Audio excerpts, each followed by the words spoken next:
Hey guys, welcome back. I didn't think it'd be possible, but I'm actually back with another tag. This time I was personally tagged for this one, which is the crazy book buying obsession tag, and I was tagged by VanillaHeart62. And this tag was started by ReadingWithJack, and I'm going to put a link down to his channel down below so you can check that out. And if you decide to do the tag, you can respond back to him and let him know that you've done it. There are 10 questions in this tag, and I'm going to just jump right on in there.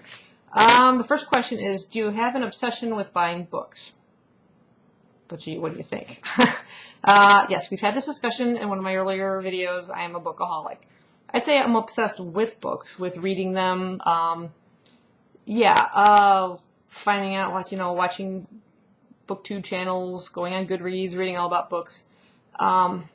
Before, I was probably more okay with just checking them out, borrowing them, things like that. Now I'm probably leaning more towards the buying part because I actually have bookshelves in the house where I can store books. Before, I'd have to, if I did buy any, I'd be giving them away, and it's now I'm like regretting that because now I have shelves to put them on. I almost wish I had some of my older books back, and I don't want to have to go rebuy them. But yeah, I'm leaning more towards the buying and hanging on to aspect of it. So I guess I have to answer yes currently for that first question. Second question is when, where, and how often do you buy your books? And do you go with anyone else or just by yourself? Well, majority of the books I do buy is at Barnes & Noble simply because that's where I work and I do get an employee discount on them. So I also do now shop at some used books. I'll check out the Friends of Library book sales. Even got one the other day at a garage sale, which I'll be doing at a book haul. I'll definitely look for the bargains wherever I can find them. I do occasionally shop online, but majority of them are at the Barnes & Noble store. And I will usually shop by myself just because, when you go with somebody else, it's you want to spend time in a certain maybe area and the friends you're with or whoever, like a different genre or whatever, or they're talking and you're trying to read a synopsis. It's just, you can just take your time and peruse whatever areas you want. So yeah, I'm kind of a loner shopper. Third question, what kind of things attract you to the books when browsing them? And is there a specific genre of books you automatically go and look at? Well, definitely covers. Covers are what's going to draw me in to begin with. That's going to be stage one of me even considering a book. Because if I just see a cover that doesn't even pique my interest, I'm not going to do that second step of picking it up off the shelf and reading the synopsis and seeing if it's anything that interests me. So yeah, definitely covers. I'm a cover whore, like I said. That's the first thing that's going to draw me in. Genres, specific genres. Right now, my main thing is YA dystopian. Just really fascinated with that.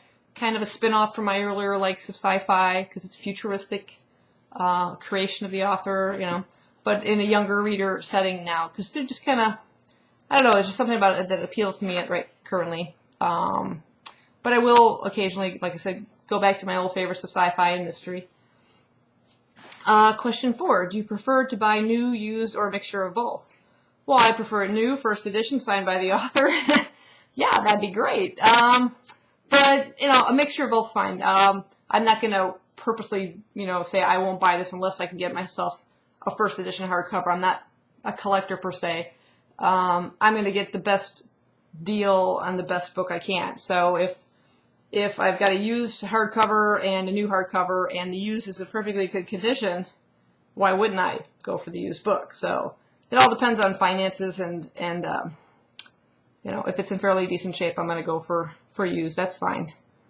Let's see. Question 5. How much are you willing to spend on books each month?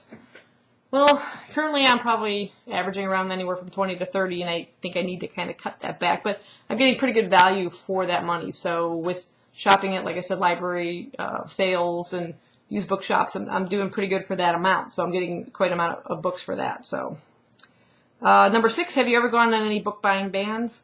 I work in a bookshop. I don't think I would stand a chance. I'm a receiving manager, so literally every book that is in that store is pretty much passing through my fingers as it comes in. So I'm seeing everything, and oh my gosh, it's hard not to say, oh God, I want a copy of that, I want a copy of that. So to set a ban, I think would be pretty tough. I mean, I may not say I don't need to have every single book that I see that I like I said, maybe be a little more selective on it, but yeah, I think anybody kind of sets the ban, which I saw this on another person's video. It's a good point. A lot of people set a ban, and then it's like, okay, this month I'm not buying any books. Then next month comes along, and like, oh, I remember that book from last month. I'm going to get this. So now you're buying all the ones you missed before, so you're kind of like doubling up. So what's the purpose of the ban? I don't know. Number 7, how long does it take you to get around to reading recently bought books? It can be quite a while. Sometimes several months, sometimes longer than that. I mean, I've got like, what was that Map of Time one that I got? It's a pretty huge book, and I actually got that free, and I think I got it over a year ago. Still haven't gotten to it, so it all depends on the mood you're in, I suppose. It's like Insurgent came out, bought it, read it like that day, started to read it. Yeah, so it just depends on the book, and like if I'm following up on a series, if it's a second book in a series, I probably want to jump into it right away. But other books may sit there for quite a few months. Number 8, do you prefer to buy a lot of shorter, cheaper books, or just fewer, longer, more expensive ones? And I like both. I mean, it doesn't really matter if they're long or short. I prefer if they were less expensive all the way around. But yeah, I don't really care if it's a long or short books, as long as it's a good story. I will try and mix them up. I won't read like, 3, 4 big books at once, or in a row. I'll try and mix it up a little bit. Let's see. Oh, number 9. Anything else to say about these awesome obsessions? And just basically, heck, if you're going to have an obsession, it's a good one to have. There's nothing wrong with reading books.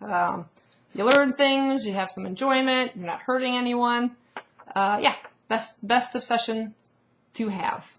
And number 10 is just who you're tagging. So I'm just going to do a blanket tag. Everybody who's watching, feel free to do this tag. Again, link it to Reading with Jack's channel. Let them know that you've done the tag. And put a comment down below so I can go check out your video too. So thanks for watching. Hopefully the next thing will not be a tag. No more tags, please, please. I'm all tagged out. I don't think there's any other going around right now, so we should be good. So the next one will probably be either a review or another book haul, or in my mailbox or something. So thanks for watching. See you later.